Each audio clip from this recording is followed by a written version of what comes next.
High five. 1, 2, 3, 4, 5. Rich's Top 5. All right, everybody, hit it, please. Number 5 on the most intriguing matchups remaining of week number 12, presented by Sleep Number. In my opinion, number 5, we're back in the NFC West, the most competitive division. 4 teams separated by just one half game. 3 5-5 teams, 1 6-4 team.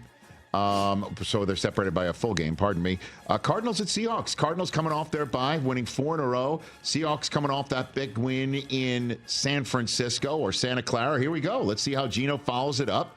His walk-off run. Come on in. Arizona. And Arizona, as we already know, has won in San Francisco. And they boat raced the Rams earlier this year. And here we go. Let's see what the Cardinals can do against Seattle. They're playing each other 2 times in the next 3 weeks. That's number 5 on the list. Number 4 on the list, let's see how the 49ers follow up their loss at home. They're in Green Bay. This is just an outstanding match. Kiddos, this one has history. Niners, Packers, just going way back over the last 30 years. It's always fun when they play. Is Brock Purdy healthy enough to perform here? Don't know. Can they, Nick Bosa is not going to go, I don't think.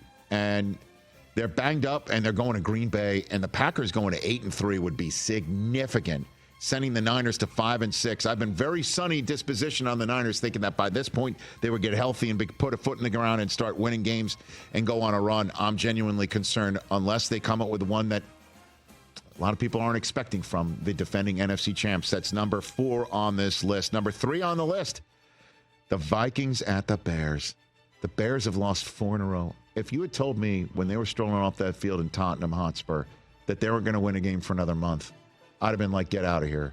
And last week, with the change in offensive coordinator, it was all set up for them with a win, and they had a blocked field goal. And the Vikings are, as I said, the higher register team, like, oh, okay, they're 8-2. Mm-hmm. That 5-0 start seems like a distant memory, and you'd think that means they're 5-5 again, but they are 8-2. And if they win this one, they are 9-2, and they're still sitting right behind the lines. They're the ones closest to the lines than anybody else in this division. That's number 3. And then the Bears, if they go to 4-7, they don't make any. They don't make a change, do they? I mean, oh, you mean immediately? Yeah. Oh man, losing 5 in a row, and you're going south. Oof, maybe. Number 2 on this list: Sunday Night Football, SoFi Stadium. Eagles, Rams. Let's go. Saquon in Los Angeles. Hurts in Los Angeles. This team has won 6 in a row. Rams, every single time they've gotten back to 500, they've dropped the next one. Or do they win this one against one of the class teams of the NFC to put their card in the table and say, we are going to win this division and we are going to be a force to be reckoned with, just like we would go into the playoffs last year?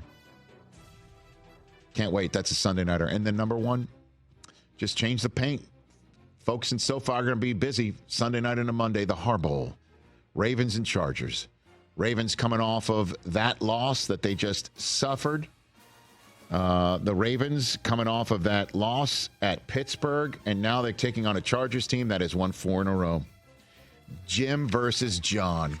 Let's roll. They say it's not about them. Okay, so then Lamar and Derrick Henry and Justin Herbert and Ladidi and JK. McConkey. Here we go. Now, I think we need one more. We'll give you one more.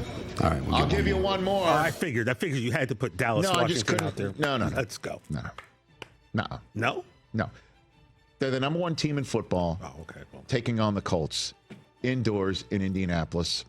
This one intrigues me. I don't know about you guys, but let's see how Anthony Richardson follows up that big fourth quarter against the Jets. Can he slay the ultimate Goliath, which is the Detroit Lions, on the absolute rampage that they are on right now, winners of 8 in a row, eviscerating most opponents, and the ones that they are coming close to losing against, they are just coming up and finding ways to win. Can the Indianapolis Colts, with Jonathan Taylor, hit this team in the mouth the way that they've been hitting everyone else in the mouth? And if the Lions drop it, they would have company potentially with the Vikings right there, and the Packers getting one step closer. Yeah. And we'll see what the Eagles do against the Rams later on Sunday night. This one's a big early window one, folks. That's my top 5 most intriguing matchups. I like it. Brockman, let's put a little bit of hard-on ducats on the over on this one. Over. Interesting. By the way, Dallas Commanders is almost on it because I want to see how Jaden Daniels responds to a 2-game losing streak and his coach saying he's not hurt. Bounce back. And Dallas needs a win in the worst way as well. Catch the Rich Eisen Show every single day on the Roku Channel, 12 to 3 Eastern, for free.